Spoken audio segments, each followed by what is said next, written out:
Josué, chapitre 3.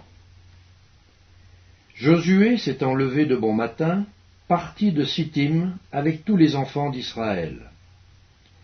Ils arrivèrent au Jourdain, et là, ils passèrent la nuit avant de le traverser. Au bout de 3 jours, les officiers parcoururent le camp et donnèrent cet ordre au peuple. Lorsque vous verrez l'arche de l'alliance de l'Éternel, votre Dieu, portée par les sacrificateurs, les Lévites, vous partirez du lieu où vous êtes, et vous vous mettrez en marche après elle. Mais il y aura entre vous et elle une distance d'environ 2000 coudées. N'en approchez pas. Elle vous montrera le chemin que vous devez suivre, car vous n'avez point encore passé par ce chemin. Josué dit au peuple, « Sanctifiez-vous, car demain l'Éternel fera des prodiges au milieu de vous. » Et Josué dit aux sacrificateurs, « Portez l'arche de l'alliance et passez devant le peuple. » Ils portèrent l'arche de l'alliance et ils marchèrent devant le peuple. L'Éternel dit à Josué, « Aujourd'hui je commencerai à t'élever aux yeux de tout Israël, afin qu'ils sachent que je serai avec toi, comme j'ai été avec Moïse.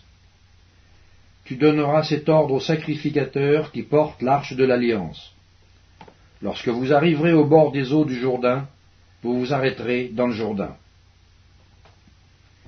Josué dit aux enfants d'Israël, « Approchez et écoutez les paroles de l'Éternel, votre Dieu. » Josué dit, « À ceci vous reconnaîtrez que le Dieu vivant est au milieu de vous, et qu'il chassera devant vous les Cananéens, les Hétiens, les Éviens, les Phéréziens, les Girgasiens, les Amoréens et les Jébusiens.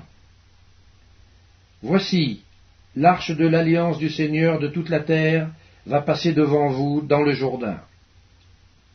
Maintenant, prenez 12 hommes parmi les tribus d'Israël, un homme de chaque tribu.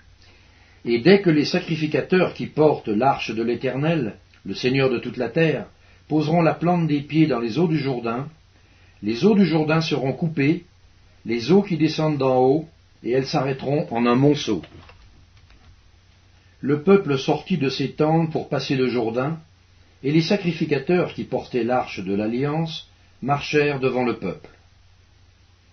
Quand les sacrificateurs qui portaient l'arche furent arrivés au Jourdain, et que leurs pieds se furent mouillés au bord de l'eau, le Jourdain regorge par-dessus toutes ses rives tout le temps de la moisson, les eaux qui descendent d'en haut s'arrêtèrent et s'élevèrent en un monceau, à une très grande distance, près de la ville d'Addan, qui est à côté de Tsartan. Et celles qui descendaient vers la mer de la plaine, la mer Salée, furent complètement coupées.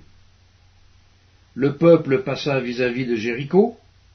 Les sacrificateurs qui portaient l'arche de l'alliance de l'Éternel s'arrêtèrent de pied ferme sur le sec, au milieu du Jourdain, pendant que tout Israël passait à sec, jusqu'à ce que toute la nation eût achevé de passer le Jourdain.